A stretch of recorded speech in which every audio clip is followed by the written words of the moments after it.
Merci Monsieur le maire. Comme c'est une délibération habituelle, je vais faire mon intervention habituelle.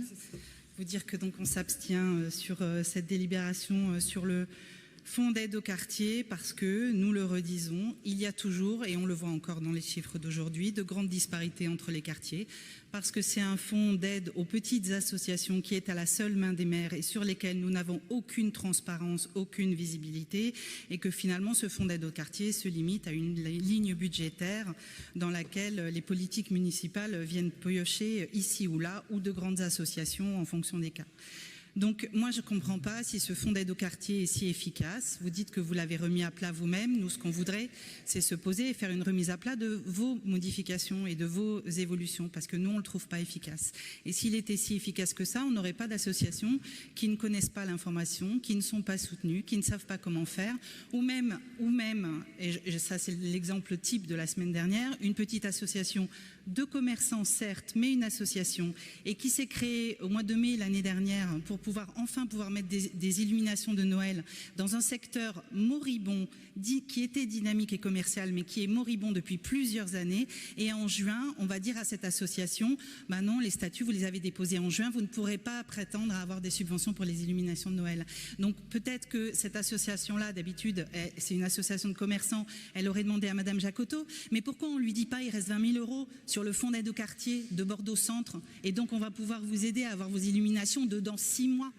C'est en ça que je dis qu'il y a des dysfonctionnements. Et c'est en ça que je dis que non, ça ne marche pas comme vous annoncez que ça marche. Et que nous, on n'a toujours pas de transparence sur le fonctionnement de ce fonds. Et la dernière fois que je suis intervenue, parce que même si on s'abstient de manière constante, je n'interviens pas à chaque fois sur le FAC parce que j'en ai marre de dire les mêmes choses et que même quand on fait des propositions, quand c'est pas en conseil municipal, c'est envoyé par courrier et non, vous ne les écoutez pas et non, vous ne nous recevez pas pour en parler.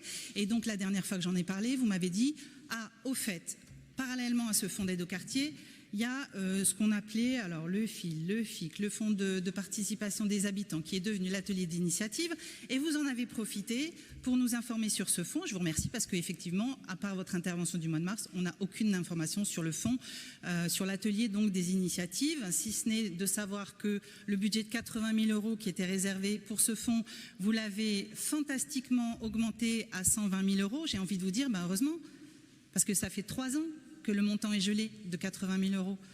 Donc heureusement que l'enveloppe qui vous reste disponible pour aider les habitants, et il est encore plus élevé que les 80 000 € dont on parlait fin 2022.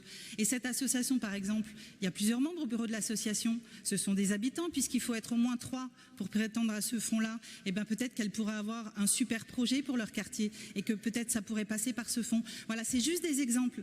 Mais c'est pour vous dire que non, ça n'est pas transparent. Ça n'est pas transparent pour nous, ça n'est pas transparent pour les associations. Et pourtant, je vous l'accorde, elles sont de plus en plus nombreuses ces dernières semaines à recevoir moult subventions, mais pas forcément les bonnes.